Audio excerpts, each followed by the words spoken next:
Okej, dakord, po e pranojmë që është kështu. Ajo thot një fenomen që është kulturor dhe shoqëror në Shqipëri. Ajo përdor për manipulim, them unë, kulturor. Tani unë po të pyes ty, çfarë ka Marta Kos kur doktori del thos dhe vërtet kundër korrupsionit dhe denoncon Marta Kosin për racizëm, kur është i pandehur në SPAK për korrupsion. Do me thënë, pra, këtë luftën kundër korrupsionit e bëjnë të korruptorit, super të korruptorit, duhet dalin këta tani dhe të Sali Berisha, Edi Rama, Marta Kosin. Bashkë i kemi, të dy, Marta Kosin dhe këte, unë i kam bashkuar, sepse, e di pse morë shkasun, jo. Berisha, Edi Rama, Ilir Meta i Ziu që është mburë, këta gënjenë më jam. Ore, ashtu mendo, shiko tani, Bashkimi Evropian mendoni gjithi, ne kujtojmë se ta i kemi arbitër, dhe arbitri të trave është bërë palë. Me shojnë këtu. Arbitri është bërë palë, pra. Si janë të korruptuar këtu. Arbitri përsërit tezën e Edi Ramës. Kjo është lajmi. Kjo është, ne jemi, ne jemi shoqëri. Po dakord. Do me thënë. Dhe tani ty duhet të dalin, si shteti Rama që doli Rama i pari në momentin e Veliajt, dhe Saliu sot, një minut, Rama dhe Saliu, dhe këta të na shkorruptojnë, dhe pas ka faj Marta Kosi. Në 21 janar, po t'ishte Marta Kos, dhe t'i thoshin, ore, janë të pranueshme për ty vrasjet politike, dhe Marta Kos, e asaj kohët, thoshte, po kjo është një shoqëri që vjen nga vrasje politike të panumër.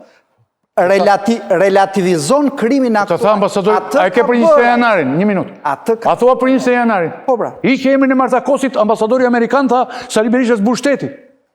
Se dim në këtë? Dhe ti ke qenë kundra dhe unë kam qenë kundra. Kur aji... Edhe për këtë mo dhe këtë. Aji Palazzo tha ashtu. Dhe kjo Palazzo bërit njëjtën gjë. Që tani janë ngritur, e di që më bushat.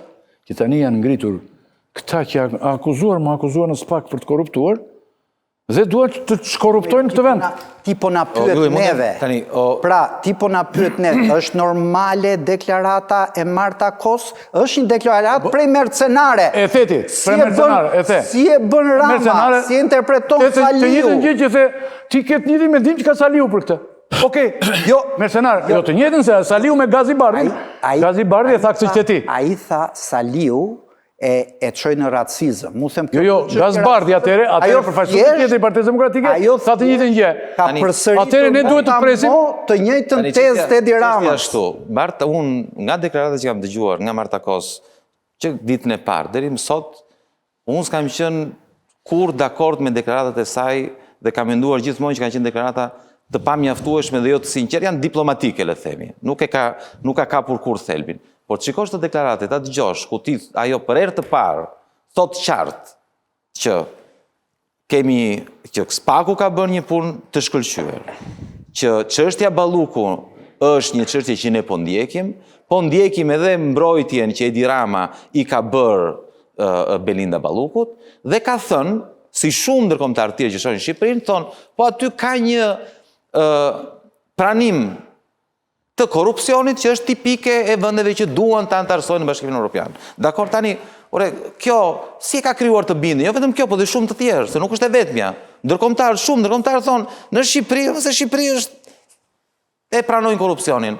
Tani, dikush e shikon nga jashtë dhe thotë, zëvendës kryeministri akuzohet për korrupsion, se ka abuzuar me detyrën, dhe nuk del asnjë deputet, ministër, përfaqësues i Partisë Socialiste, të thot një gjysmë fjalë, të thot, ore, shikoni se është akuzuar kjo tjetër, ka vjedhur miliona euro, asnjë. Dhe pastaj, edhe syt nga opozita, dhe shikon, del Gazbardi thot, dhe reagon për, po Gazbardi, po si është e mundur që në opozitë në Partinë Demokratike nuk ka dalë një njeri të thot që kryetari është i akuzuar për korrupsion. E shikon ai që kryetari vetë është i akuzuar për korrupsion? Tani, ai që është jashtë, ai që jashtë thot, më fal, ai shikon dy partitë kryesore. Ty s'na me bashkë. Tani kush e sheh nga jashtë? Kush e sheh nga jashtë thot? Tani në Partinë Socialiste kapet një sekond.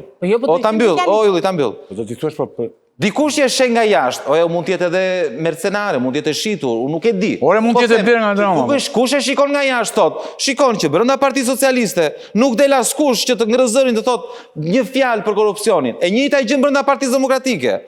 Nuk del askush. Një fjali se s'duhet të presa. Ç'a do thot, më fal, jo vetëm ta mbyll. Ajo nuk tha. Pyetja ime është kjo. Ajo nuk tha. Pyetja ime është kjo, më fal. Çfarë duhet? Ajo foli për shoqëritë. Një sekond. Është më thellë ajo. Është më thellë, po shoqërinë ajo nga e sheh. Ajo nuk me shoqërinë, ajo shikon përfaqësuesit e kësaj shoqërie dhe ne jemi shoqëri e korruptuar. Më fal, çfarë duhet të numëro ajo nënvizonte jo vetëm Shqipërinë busha. Jo vetëm ajo është pyet për Shqipërinë. Dëgjoj. Çfarë duhet të mendojë një juaj?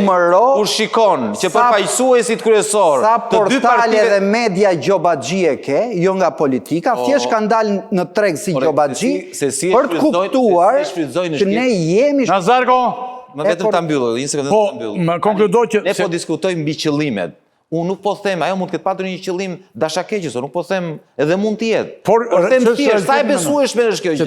Çfarë duhet të mendoj? Sa i thot ne jemi shoqëri, sa i kërkon vota, ai thot ne jemi shoqëri e korruptuar. Unë them ne jemi shoqëri e korruptuar. Thash këti po me Doreza pak, se dhe s'ka fajta një kështu. Jemi dy fjali edhe në strukturë, sa ajo ka në strukturë. Unë po të mendoja që kjo është një shoqëri e korruptuar dhe do korrupsionin, unë nuk do isha këtu ku jam. Do shikoja punën time, do shë vazhdoni dhe bëheni, unë besoj në atë që them. Tani kjo akuza që ngrinë her pas here, që unë jam politikan dhe them diçka dhe nuk them diçka tjetër, sepse dua votën, nuk është e ndershme. Sepse njëjta gjë vlen edhe për ju, dhe ju doni vëmendjen, dhe ju doni kujdesin, dhe ju doni dakord me drejt. Lutem dhe prandaj ne mund ta marrim. Unë po të mos isha I bindur që shoqëria shqiptare vuan nga korrupsioni, por shumica e shqiptarëve nuk e duan korrupsionin. Edhe ata që mund të duken se duan korrupsionin, sepse nuk e dinë se si është të jetosh në një vend të pa korruptuar, se po ta dinin, nuk do ta duan korrupsionin. Në spital, këtu paguhet polici, këtu paguhet për të marrë provim. Jo pra se kam për të marrë kam thënë ekspert atë, kam thënë tjetër. Nëse ti vete në spital me një të afërmit të dhe I thua dhe ai të thotë, "Jep 10.000 lekë ta shoh." Ti ç'a do bësh? A futesh dorën në xhep japësh apo ti thua, "Jo, unë nuk pranoj korrupsionin." Çfarë do bësh? Ky është normalizimi rrugëve të shkurtra që I ka shoqëria. Kush e ka fajin? Kërkomikun, korrupsionin. E ka fajin qytetari. Ta shpjegoj. Po jo, mos më shpjegoj. Është çështje kulturore.